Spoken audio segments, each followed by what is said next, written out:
Samahan niyo na naman ako sa aking a day in my life na walang katapusan. Siyempre, pagbangon natin ay tutupiin natin ang mga dapat tupiin. Ililigpit ang mga dapat iligpit. Pagkatapos ko nga dyan magtupi ay inutusan naman ako ng aking lover boy. Ilista daw ang aming mga utang, char. May inutos lang yan sa kanya guys at ako ang nagsusulat.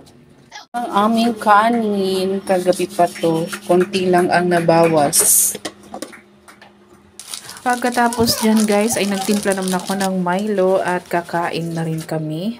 Dahil nagugutom talaga na ang inay nyo dyan at may batang umiiyak talaga ayaw magpalapag. Inaantok na kasi yan siya at gusto nang dumede. Kaya binigay ko muna sa aking panganay sa kanyang kuya para siya muna ang magkarga. At syempre pagkatapos kumain ay maghuhugas. Matik ang inay nyo ang manghuhugas. Dahil pag inutusan mo ang dalawa ay aba mag-aaway pa, magtuturuan pa yan. Kaya ang ending, ako na lang ang maghuhugas.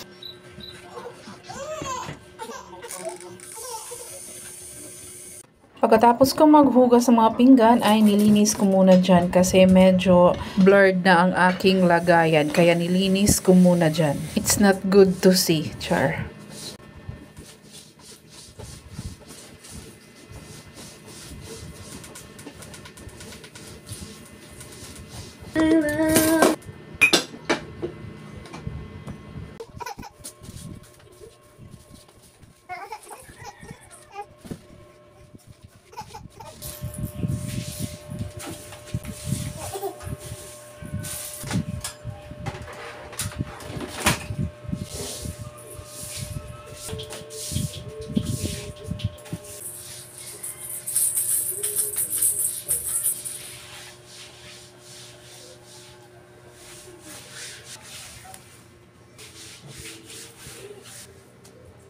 Hindi pa nga natatapos ang aking paglilinis guys ay umiiyak na naman ang aking botsyog kaya kinarga ko muna.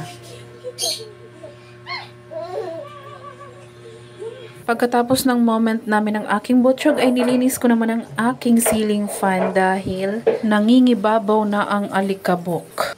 That's all for today's video. Ingat lagi.